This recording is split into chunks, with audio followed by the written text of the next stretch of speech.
Hi and welcome to Jessie James Beads. My name is Jem and today we're designing with champagne. How wonderful is that? Let's head down to the board and I'd like to share with you a pair of up-down earrings.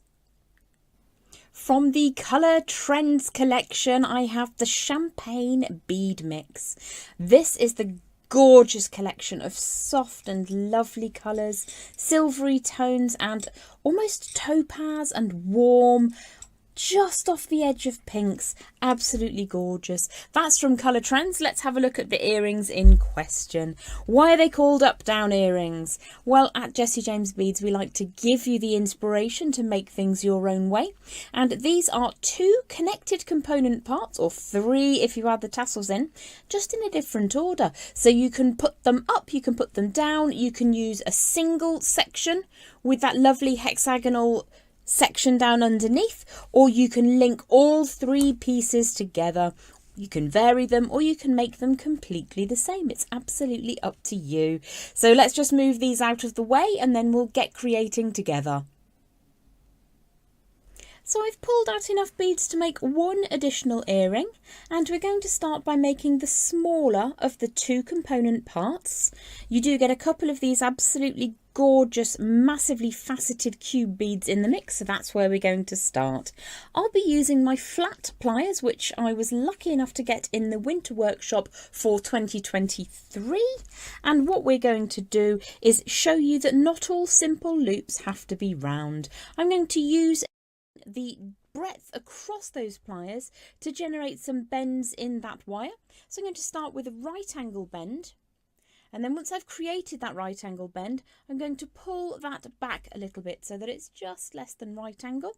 You can adjust this as you go, and I'm going to do this a number of times until I get 6 little lengths all the same, and you will need to play with those angles when you finish making all those little bends. The reason I take the wire past the point that I need it and then pull it back away is that you get a slightly more defined bend by doing so.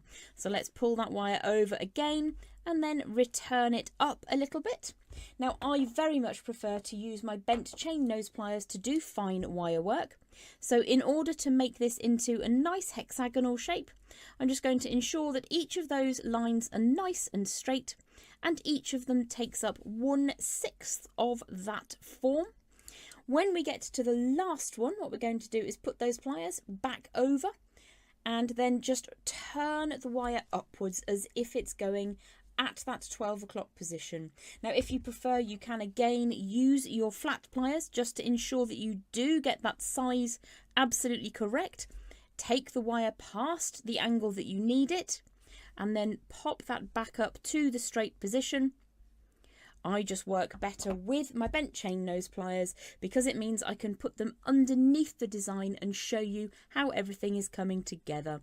So we have a loop now, and it's an openable loop in exactly the same way as any round simple loop. You would just open that up as if it's a jump ring, close it back up, and it will still be functional. Once you've made your hexagonal shape, and if you do have any angles that are slightly soft, you can just turn that past the point and bring it back again, just making sure that you end up with the cut end of the wire sitting at that last angle. So you've got those 6 lines creating your hexagon. Once you're happy with that form, we can give it a little bit of a squish.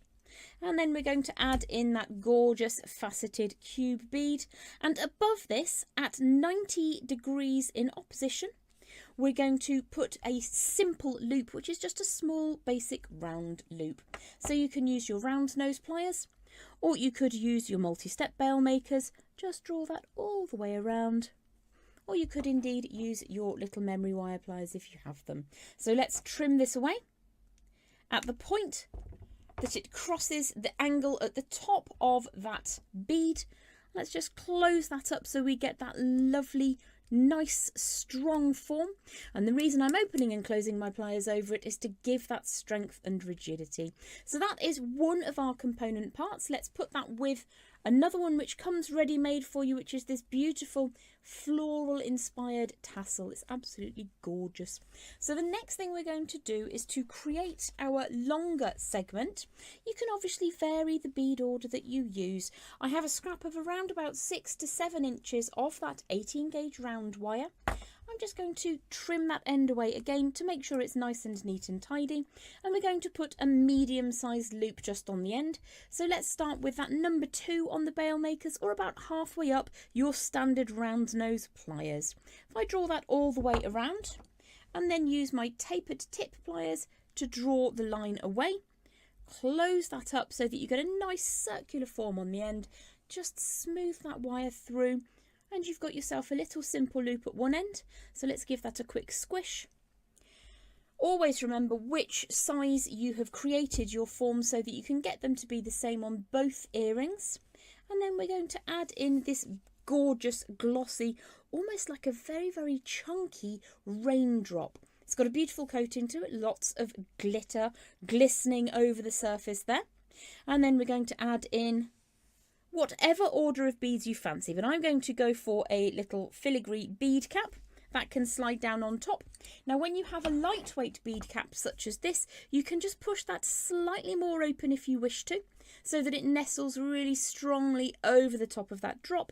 And then I'm going to add in another couple of beads. So one of these very, very almost round rondelles, and then a very sparkly rhinestone spacer bead, another little very rounded rondelle, almost round but not quite.